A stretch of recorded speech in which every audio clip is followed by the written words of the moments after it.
ഈ പ്രഗ്നൻസിയിൽ തന്നെ എനിക്ക് ഒട്ടും ഇഷ്ടപ്പെടാത്തൊരു ടെസ്റ്റ് ഉണ്ടെങ്കിൽ അത് ഗ്ലൂക്കോസ് ടെസ്റ്റാണ്. അപ്പോൾ ഇന്ന് എൻ്റെ ഗ്ലൂക്കോസ് ടെസ്റ്റിൻ്റെ ദിവസമാണ്. രാവിലെ തന്നെ ഒന്നും കഴിക്കാതെ നേരത്തെ ഹോസ്പിറ്റലിൽ പോയിട്ട് ബ്ലഡ് കൊടുക്കണം.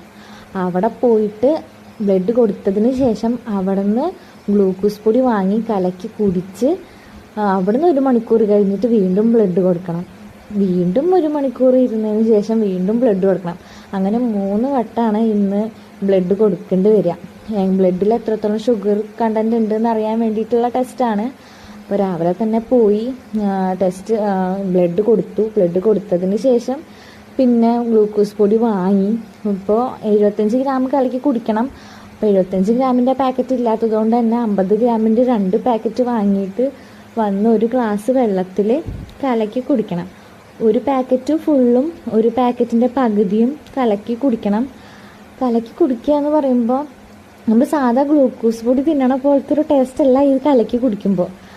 അത് ഞാൻ ആ കുടിക്കണ ഒരു ഭാഗം എനിക്ക് കാണുമ്പോൾ ഏകദേശം മനസ്സിലാവും.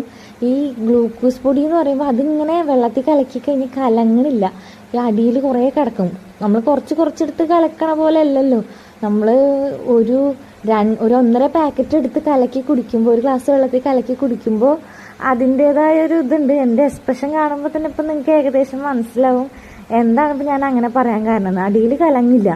എന്നിട്ട് അത് നമ്മൾ കുറച്ച് വെള്ളത്തിൽ വീണ്ടും കലക്കി കുടിക്കണം. അധികം വെള്ളം കുടിക്കാനും പാടില്ല.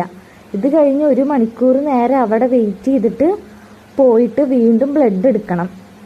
ഈ ബ്ലഡ് എടുത്ത് വന്നിട്ട് വീണ്ടും അവിടെ നിന്ന് 1 മണിക്കൂർ വെയിറ്റ് ചെയ്തിട്ട് വേണം അടുത്ത ബ്ലഡ് കൊടുക്കാൻ. അത് കഴിഞ്ഞിട്ടൊക്കെ വേണം ഇന്ന് ഫുഡ് കഴിക്കാൻ.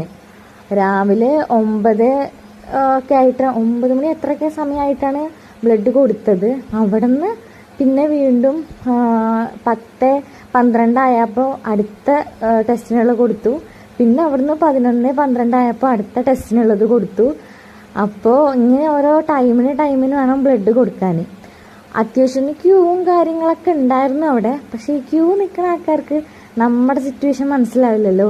നമ്മൾ ഇങ്ങനെ ടൈമിന് കൊടുക്കണമെന്ന് മനസ്സിലാവില്ലല്ലോ. അവരോട് പറഞ്ഞ് ക്ലിയർ ചെയ്തിട്ട് വേണം നമുക്ക് അവിടെ പോയിട്ട് ബ്ലഡ് കൊടുക്കാൻ. അതാണ് ഏറ്റവും വലിയൊരു ബുദ്ധിമുട്ട്. ഇതൊക്കെ കഴിഞ്ഞിട്ട് വേണം എന്തെങ്കിലും ഒന്ന് കഴിക്കാൻ. അപ്പം അതിന് വേണ്ടിയിട്ടുള്ള വെയിറ്റിംഗ് ആണ്. അങ്ങനെ 11-12 ഒക്കെ ആയപ്പോഴേക്കും ഏകദേശം എല്ലാം കഴിഞ്ഞ് ക്ലിയർ ചെയ്തു. ഞാനും അനിയനും കൂടിയിട്ട് പിന്നെ എന്തെങ്കിലും കഴിക്കാം, ഫുഡ് കഴിച്ചിട്ട് മതി ഇനി വീട്ടിൽ പോകൊക്കെ എന്നൊക്കെ പറഞ്ഞിട്ട് ഞങ്ങൾ ഫുഡ് കഴിക്കാൻ വേണ്ടി പോയി. ഇന്ത്യൻ കോഫി ഹൗസിൽ പോയിട്ട് ഞങ്ങൾ 2 പേരും എന്താ പറയുക കുറേ നേരം വെയിറ്റ് ചെയ്ത് ഇരുന്നിട്ട് ഞങ്ങൾ 2 ബിരിയാണി ഓർഡർ